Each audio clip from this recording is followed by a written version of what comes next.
Josh, what do you like about Sweeney so far? Just what have you seen that is interesting? Well, one, he's probably one of the most interesting guys, not just on the team, but on the planet. He's awesome to be around. He's one of those guys that's just consistently worked. He's kept his head down. He's never complained. Doesn't have a whole lot of opportunities in the passing game, but when his number's called, he usually ends up making the play. He's a guy that, again, guys love being around him. He's all about the team, and he wants to do whatever he can do to help this team win. What makes him so interesting outside of football? I can't tell you his secrets. I can't. He's an extremely old soul, and he's just, again, his music choice is awesome. He's one of the best dudes on the team. Given the way Dawson has played, is it going to be a tough ask to plug and play Tommy? Again, given what Dawson's been able to do and how he's come along. Yeah, and I would definitely say trying to fill what Dawson brings to this table is going to be tough, but we got guys that are accountable, guys that want to step in and work and do their job. Everybody's going to have to step up, try to make his absence less felt on the offensive side of the ball. But again, we got guys that are capable of doing that, i.e. Tommy, Gabe, Kumro, and no matter what type of personnel we got out there, guys that are going to go out there and execute. You said after the Tennessee game that execution was a problem in the red zone, but you wanted to evaluate, go look at the tape. What did that reveal? Yeah, I think it came down to minor details, maybe that we weren't too keen on, and so we gotta fix some things, get back to kind of our roots. I think we were a pretty good team in the red zone last year, so finding ways to do what we were doing last year. And I know it's a new season and nothing really carries over, but just putting guys in the right position to succeed down there, making good decisions with the football, and then just as a whole unit executing better. Josh, do you find the defense game linger? Does it still linger because it's the last one? No. We're completely focused on the Dolphins and the task at hand right now.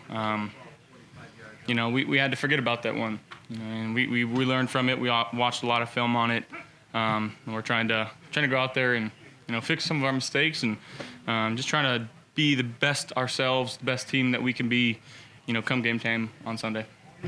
Josh, I was going to ask you back to the red zone. Do you find that teams are maybe defending you a little bit differently down there, defenses in general?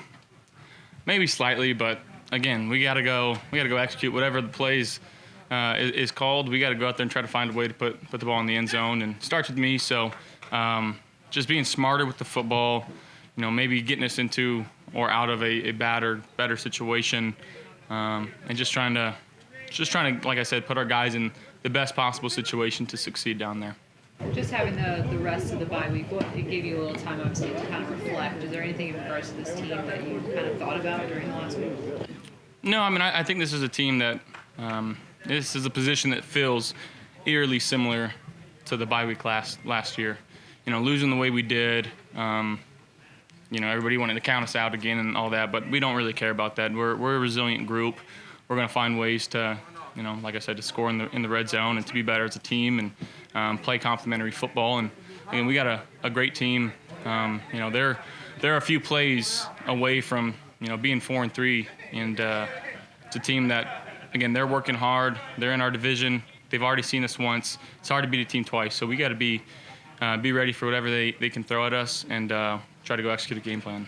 From the outside looking in, it seems like you would have a track record now, both as a quarterback and as a team in general, of dealing with losses, adverse situations. That's part of life in the NFL, right? But you've been able to build off of whatever that adversity has been and have success. Do you kind of feel comfortable in that pattern, so to speak, when you deal with a situation like a Tennessee game? Yeah, I definitely feel comfortable, just given the situation of, what Coach McDermott preaches to us, how guys handle things, how professional guys on this team are, handling their business, handling their bye week, coming back, being ready to go. And, we had a really good Wednesday practice, so we had to continue that the next few days and be ready for a tough game on Sunday. Was it different bye week because this time, like last year, you weren't able to go anywhere? Did you get a chance to get away and refresh that way? Yeah, got to get the mind off football, for a few days, but it's a job that never stops. So,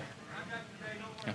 Josh, you mentioned this going into this bye week felt a lot similar to last year. What was it about after the bye week last year, the reset, that allowed you guys to go on that massive run that you guys did? And how can you use that then moving forward this year? Well, just the knowledge of being in the type of situation, understanding that, again, the NFL, it's a week-to-week league, and every game on Sunday or Monday or Thursday, it's a different type of situation, different type of matchup, and you got to be ready in all types of situations. So, we're not going to let, again, 1 or 2 losses affect how we play, how we practice, how we interact with each other in the locker room.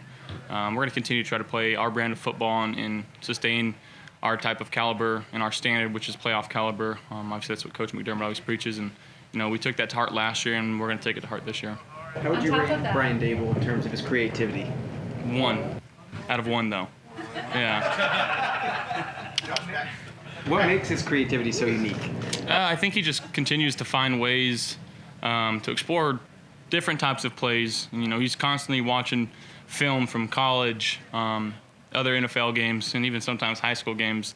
He's got a knack for it, of just finding good play calls and switching things up where teams maybe lose focus on one guy and then bring him in, or focus too much on the other guy. So, he, like I said, he continues just to watch a lot of film, and he's very open-minded for different plays from everybody on the team. Doesn't matter what position you play, he's willing to take a look at it.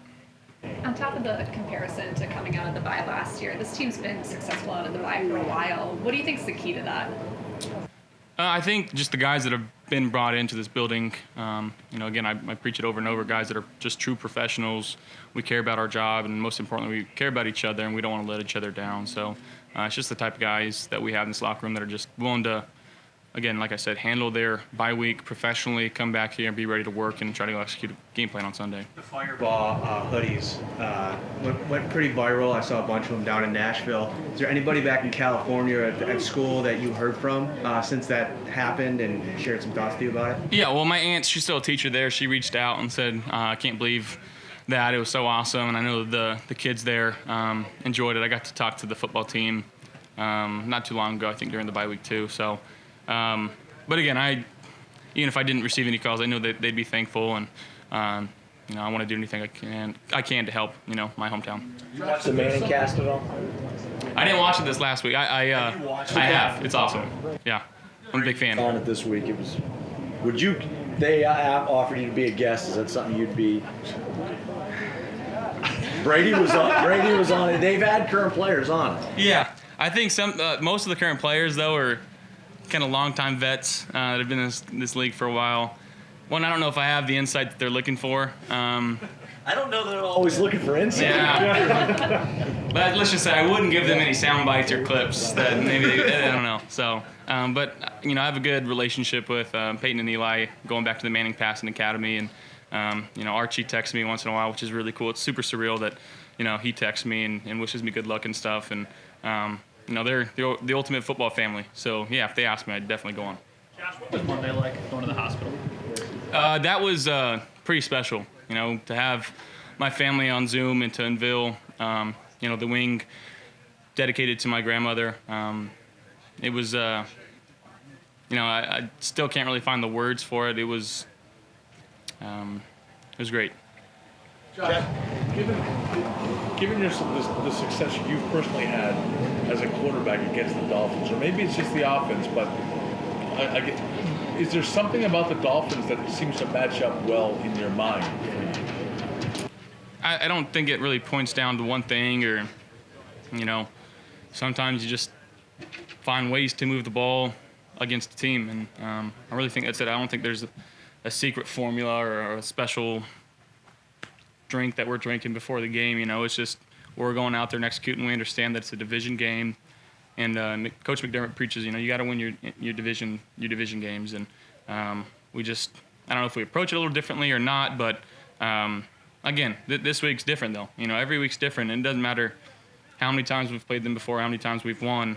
Going into this game, we're the mindset of 0-0, and playing against a good team. Like I said, they're only a few plays away from being 4-3 and being in contention for the division as well. So we got to continue to work and put together a good game plan. Josh, you talked about getting away from football for a couple of days during the bye. How hard is that to do? And do you have to almost, force yourself to do it for the sake of taking advantage of the one bye you get? Yeah, I mean, I think everybody kind of approaches it differently. I can play every week out of the year, and I think I'd be fine. I love this game, so it's not too hard for me to just kind of. Hey, Josh, tell them how you ain't let me win the best costume at the Halloween. He got third. He got third. You got third? You got first? No, he got third. Mike and Amanda Hyde were first. But yeah, that was a good time. But yeah, we're. Yeah, yeah. Thank you guys. Thanks, Josh.